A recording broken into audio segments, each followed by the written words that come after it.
Hello! Salut tout le monde.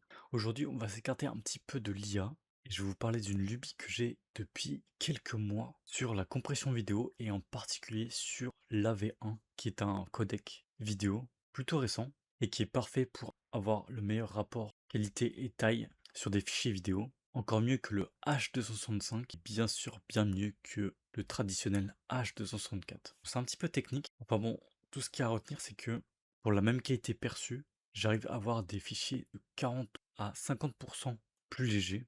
C'est les résultats qu'on peut obtenir traditionnellement avec une compression AV1. Mais j'ai un petit workflow qui permet de connecter ça à un cloud, un Google Drive, un S3. Ça pourrait être du Dropbox, du OneCloud. En fait, ce workflow fonctionne sur des GPU NVIDIA pour utiliser NVENC qui est beaucoup plus rapide que la compression par CPU. Comme vous pouvez le voir là sur l'illustration ici, la compression a duré près de 15 heures, donc c'est quand même pas mal de temps, mais ça a permis d'économiser 48%, soit 332 gigas de gagné, pour 115 fichiers traités, et sur près de 700 gigas de vidéos. Alors je précise que sur l'autre fichier, c'est du H264 de base, et c'est du Full HD et 720p pour de 8 mégabits à 6 mégabits par seconde de bitrate. Donc c'est quand même des fichiers qui sont pas très lourds de base. Donc sur des fichiers plus lourds, de meilleure qualité, comme en 4K par exemple, l'espace gagné peut être encore meilleur, comme on peut le voir sur un autre batch que voici. Donc ici c'est sur 13 fichiers traités. Là c'est uniquement du 4K sorti de ActionCam. Je suis plus sûr exactement du débit que sort ActionCam, mais ça doit être du 100 mégas je pense. Donc là la compression elle a un peu plus de marge et on atteint du 62,1% d'espace gagné.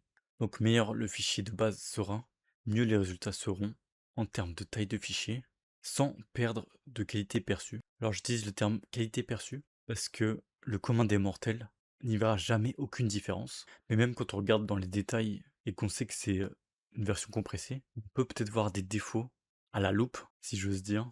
Faut vraiment voir l'œil. Donc en utilisation, c'est pas commun du tout.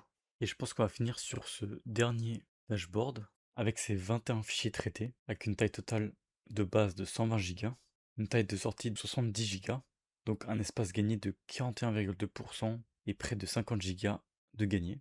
Et là cette fois, la durée totale du temps de traitement, c'était de 2h21 minutes. Et c'est plutôt en fonction de la durée des vidéos évidemment, que la durée de traitement augmente et le prix avec. Comme une chose importante à spécifier, c'est que la qualité originale d'un fichier doit être comme ok, sans pixels visibles, etc. Sinon la compression AV1 n'arrive pas bien à faire le travail et ça résulte par une taille de fichier qui augmente au lieu de diminuer.